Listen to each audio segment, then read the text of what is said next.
Hey, good morning, people.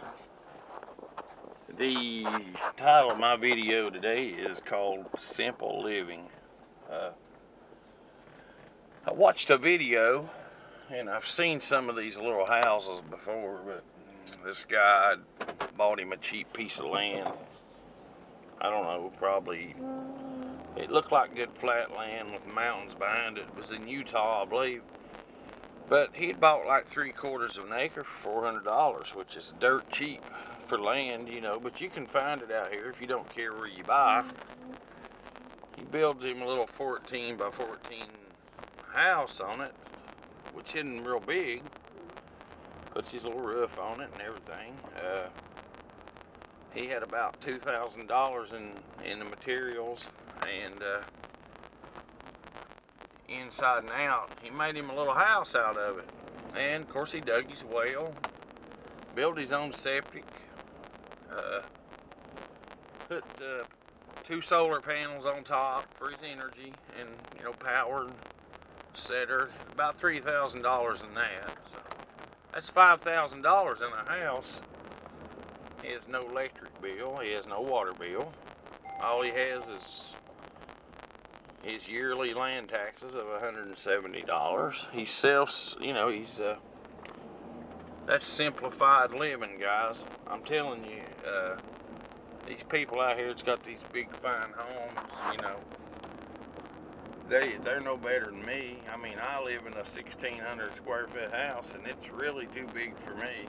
But I like it when my kids are there because they got plenty of room. But you know, when my kids get grown, I don't need anything any bigger than what that guy's living in. I'd love to have something like that. You're talking about getting down to the bare necessities, and you know, and then you've got, leaves you extra money to do what you want to do. You want to eat different, high on the hog or whatever. If you don't, I mean, I guess if you really want to get down to it, you could hunt your food and everything, you know. I'm not much into that, but I mean, I do like some things like that. But I thought that was pretty cool. This guy wrote a book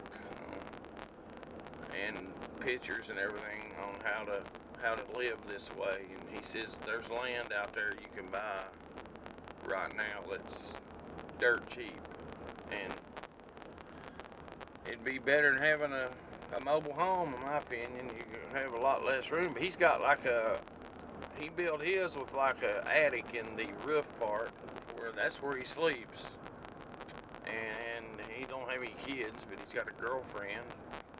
He said she comes over on the weekends, and they just live simple and have a good time. And that the more I've said it before, the older I get, the more I see, the less things I need in life.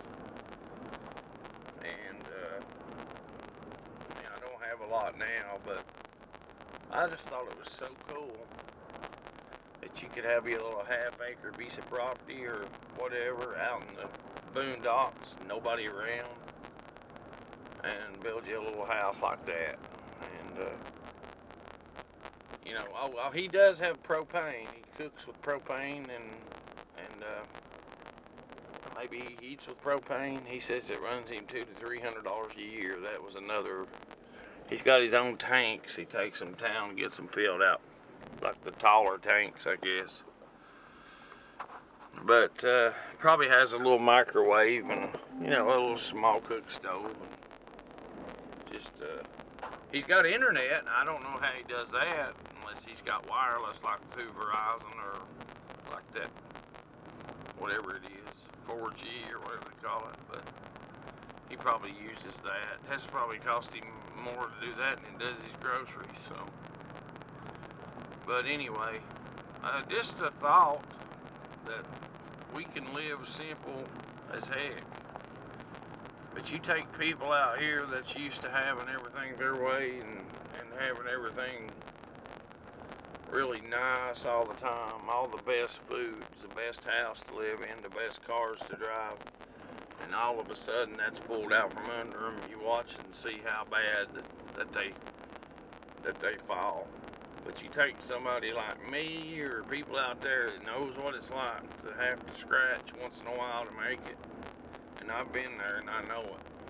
I do okay now. I'm not knocking the woods down, but a poor person knows how to live on nothing. But you take a rich person, you take everything away from them, they don't know what they're doing. They're simply done, you know. So, and this isn't a sling, you know, a big bash against a rich person. I'm just saying, a poor person knows how to live on nothing and can still do it. But I thought that was the coolest thing, and I thought, you know, when I get older, my kids are grown, that might be something that I'd want to do. And I just thought it was really cool. Anyway, when I upload this, I'm going to find the link to that video, and I'm going to slap it down on the bottom and let you guys see it. So, check it out. But I just thought it was one of the coolest little things I'd ever seen. Anyway, it may be old news to some of you guys, but it was new to me. And except for the miniature houses I've seen, that you can build them, put them on wheels, move them, whatever, go wherever you want to and live in them. So, anyway, say hey to everybody out there, all you YouTubers, and I'm fell and busted my shoulder again the other day. Same shoulder I busted before. I'm always trying to help somebody. Every dang time I'm doing something for somebody, something happens. You know? It's never when I'm doing something for me. It's always when I'm doing something for somebody else. And I was walking on a little skinny ass sidewalk, and it was raining. Had my hands full, and I slipped off the edge, and there I went, and everything. My phone got muddy, my shirt, my pants slammed into my left shoulder again. So I've had a couple of sleepless nights, and messed the same shoulder up I messed before. So my dad's like, go to the doctor. I'm like, I went before, it didn't do anything to me, because every time you go to the doctor around here, they think you're seeking pain medicine, and that's the last thing I want to take. I've got ibuprofen. Why do I need to go seek pain medicine when that's what they're going to accuse you of anyway? Doctors suck. I can tell you, I went to the ER over my shoulder. Let me tell you what the bastards did. They billed my insurance for a tracheal, $400, $400 and some dollars. All I did was go in and get an X-ray on my shoulder. And these bastards, I got my itemized bill from the ER was over $1,000. That was just for the hospital.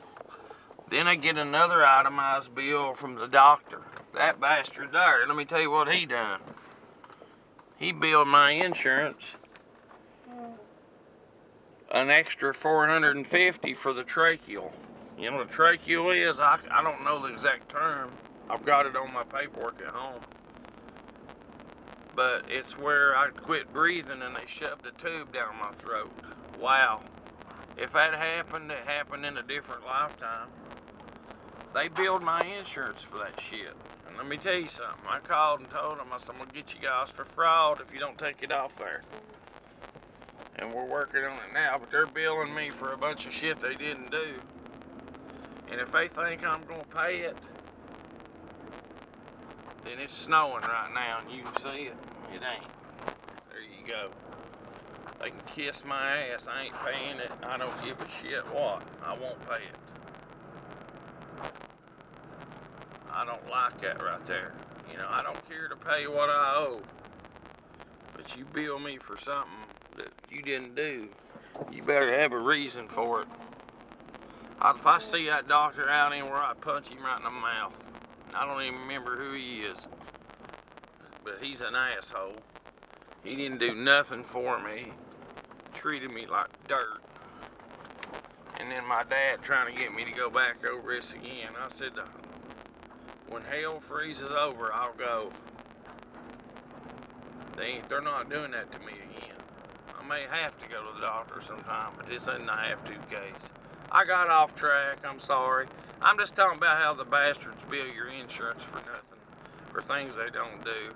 That's why they all live in these big 5,000, 6,000, 7,000 square foot homes and drive these Porsche cars and Hummers and all this bullshit and eat the finest foods.